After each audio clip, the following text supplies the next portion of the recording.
میں ابو ہریرہ شاہ teacher government girls school کاشامہ سے آج اپنے 5th کلاس کے بچوں کی خدمت میں حاضر ہوں۔ پیارے بچوں، آپ جانتے ہیں ہمارا اس وقت اردو کا سبجیکٹ ہے۔ آج ہم نے گرامر پورشن کا ایک کوشچن میں نے اٹھایا ہے۔ آپ کے T1 کے سلیبس میں سے ایک ٹاپک ہے ہمارا معنی کے لحاظ سے اسم کی قسمیں۔ تو آپ دیکھیں پیارے بچوں، یہ میں نے سوال کی صورت میں لکھا ہے، معنی کے لحاظ سے اسم کی کتنی قسمیں ہیں؟ تو میں نے جواب سمپلی بالکل مختصر کر کے اس کو آسان مثالوں کے ساتھ سمجھنے کی کوشش ہم کریں گے۔ معنی کے لحاظ سے اسم کی 2 قسمیں ہیں، ٹھیک ہے نا؟ ایک اسم معرفہ ہے، دوسرا اسم نکرہ ہے۔ اب یہاں وضاحت کی ہے، اسم معرفہ کسی خاص شخص، جگہ یا چیز کو اسم معرفہ کہتے ہیں۔ اب اس کی مثال آپ دیکھیں گے، مثلا علامہ اقبال، جب سب سے پہلے کسی خاص شخص، تو علامہ اقبال ایک خاص شخصیت ہیں۔ اس کے بعد جگہ آپ دیکھیں گلمرگ ایک خاص جگہ ہے۔ پھر چیز میں جب ہم دیکھیں گے تو سنگ مرمر ایک خاص چیز ہے، سنگ مرمر۔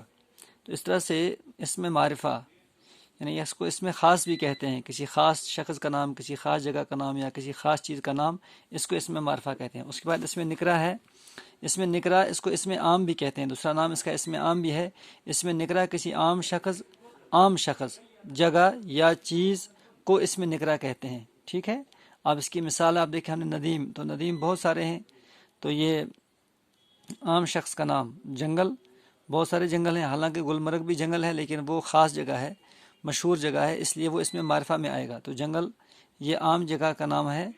اور پتھر بے شمار، حالانکہ سنگ مرمر جو ہے پیارے بچوں وہ بھی قسم کا پتھر ہوتا ہے، لیکن وہ چونکہ خاص پتھر ہے اس لیے وہ اس میں معرفہ میں آئے گا۔ اور اس میں نکرہ میں پتھر جو ہے یہ ایک عام پتھر ہے، اس لیے یہ اس میں نکرہ میں آئے گا۔ تو اس طرح سے آپ سمجھ گئے معنی کے لحاظ سے اسم کی 2 قسمیں ہیں۔ میں دوبارہ آپ دیکھیں، یہ سوال اس صورت میں آپ کا ایگزام میں آتا ہے، پھر معنی کے لحاظ سے اسم کی کتنی قسمیں ہیں، کبھی یہ بھی ساتھ آتا ہے وضاحت کرو، مثالیں دو، اور جواب اس طرح سے آپ دیکھیں غور سے، اس کا فوٹو اور اپنی کاپی پہ نوٹ بھی کریں۔ جواب معنی کے لحاظ سے اسم کی 2 قسمیں ہیں۔